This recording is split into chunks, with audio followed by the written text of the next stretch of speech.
Pernahkah Anda berpikir, siapa yang menghuni planet ini sebelum Adam diciptakan? Sebelum peradaban manusia, seperti yang kita kenal sekarang berdiri tegak. Banyak kitab dan catatan kuno menyebutkan adanya makhluk lain. Makhluk-makhluk ini bukan hewan purba, bukan dinosaurus. Mereka adalah entitas cerdas. Mereka membangun peradaban mereka sendiri. Mereka memiliki struktur sosial yang kompleks. Mereka adalah penghuni pertama bumi. Pertanyaannya, siapa mereka? Dan kemana mereka semua pergi? Ini adalah misteri yang lebih tua dari sejarah manusia itu sendiri. Sebuah teka-teki yang terkubur dalam-dalam di lapisan waktu. Dua nama sering muncul dalam bisikan legenda dan teks-teks kuno.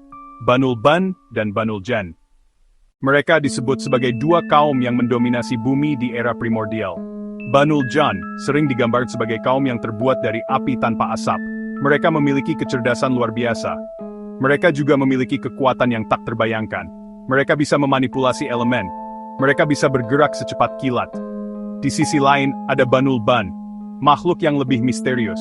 Beberapa sumber mengatakan mereka adalah makhluk fisik, terbuat dari materi yang tidak kita kenal.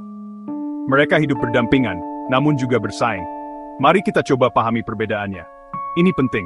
Banul Jan, atau sering disederhanakan sebagai kaum jin, memiliki sifat dasar yang panas, mudah marah, sombong, dan haus akan kekuasaan. Mereka merasa superior karena asal-usul mereka dari api. Sementara itu, Banul Ban digambarkan lebih tenang, lebih terikat pada elemen bumi dan air. Namun, ketenangan ini bukan berarti mereka lemah. Mereka memiliki kekuatan yang berbeda. Kekuatan yang bisa defensif dan terstruktur. Misteri terbesar adalah kemana mereka pergi. Jika mereka begitu kuat dan maju, mengapa peradaban mereka musnah? Catatan-catatan kuno memberikan jawaban yang seragam. Kehancuran. Mereka menjadi sombong. Mereka saling berperang. Mereka menumpahkan darah dan berbuat kerusakan di muka bumi. Kaum Jan, dengan sifat apinya, menjadi korup. Mereka melupakan tugas mereka untuk memakmurkan planet ini.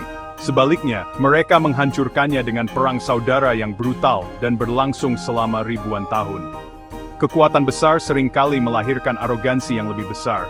Menurut legenda, kehancuran mereka datang dari langit. Tuhan mengirimkan bala tentara malaikat untuk membersihkan bumi dari kerusakan yang mereka timbulkan. Perang kosmik pun terjadi. Perang antara malaikat dan kaum Jan.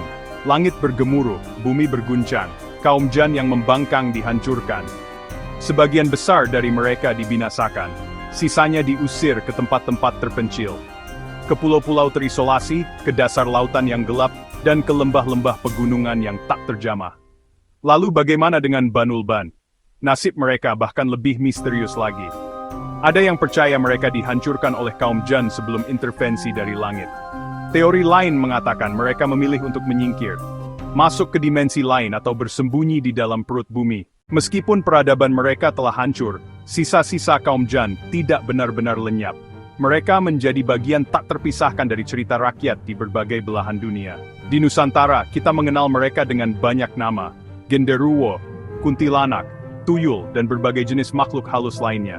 Banyak yang percaya bahwa mereka adalah keturunan atau sisa-sisa dari kaum Jan yang terus hidup di dimensi lain. Mereka menghuni pohon-pohon besar, bangunan tua, atau persimpangan jalan yang sepi. Mereka menjadi sumber ketakutan sekaligus kekaguman. Kisah-kisah populer seringkali menggambarkan interaksi antara manusia dan mereka. Ada cerita tentang orang yang tersesat di hutan dan dibawa ke perkampungan gaib mereka. Di sana, waktu berjalan berbeda. Salah satu kisah yang paling terkenal adalah tentang iblis. Menurut banyak tradisi, iblis pada awalnya adalah seorang jin yang sangat taat dan cerdas bernama Azazil. Ia begitu hebatnya sehingga diangkat derajatnya untuk beribadah bersama para malaikat. Namun, ketika diperintahkan untuk sujud kepada Adam, kesombongannya muncul. Ia merasa lebih unggul karena diciptakan dari api, sementara Adam dari tanah. Penolakan inilah yang membuatnya terusir dan menjadi musuh abadi manusia. Bagaimana masyarakat modern memandang semua ini? Tentu saja, pandangannya terbelah. Di satu sisi, ada rasionalitas dan sains. Sains mengatakan tidak ada bukti empiris tentang keberadaan Banul Ban atau Banul Jan. Semua fenomena aneh yang dulu dianggap ulah mereka kini bisa dijelaskan. Gempa bumi disebabkan oleh pergeseran lempeng tektonik, bukan oleh naga gaib yang menggeliat. Penyakit disebabkan oleh virus dan bakteri, bukan oleh santet atau guna-guna. Namun di sisi lain, kepercayaan ini masih bertahan kuat, bahkan di tengah gempuran teknologi dan modernitas. Banyak orang masih percaya pada dunia gaib. Mereka masih pergi ke orang pintar saat menghadapi masalah. Mereka masih merasakan kehadiran sesuatu saat berada di tempat angker. Acara-acara televisi tentang misteri dan penampakan hantu masih sangat populer. Teknologi yang seharusnya membunuh mitos, justru kadang memberinya panggung baru. Foto dan video penampakan, meskipun seringkali palsu, menyebar dengan cepat di media sosial. Kisah-kisah horor menjadi viral. Komunitas online didedikasikan untuk membahas teori konspirasi tentang peradaban kuno dan makhluk gaib. Teknologi tidak menghilangkan kepercayaan ini, ia hanya mengubah cara penyebarannya. Pada akhirnya, kita kembali ke pertanyaan awal. Apakah mereka nyata, atau hanya sekadar mitos yang diwariskan dari generasi ke generasi? Mungkin jawabannya tidak sesederhana ya atau tidak. Mungkin, mereka adalah representasi dari sisi gelap dalam diri kita sendiri. Kesombongan, kerakusan, dan hasrat untuk merusak. Mungkin kisah kehancuran mereka adalah cermin bagi peradaban kita saat ini. Kita, manusia, kini adalah penguasa bumi. Kita memiliki kekuatan teknologi yang luar biasa. Kekuatan untuk membangun, tetapi juga untuk menghancurkan. Pertanyaannya, apakah kita akan mengikuti jejak Banu Jan, atau kita bisa belajar dari kesalahan mereka? Itu adalah pilihan kita. Smart people, think about it.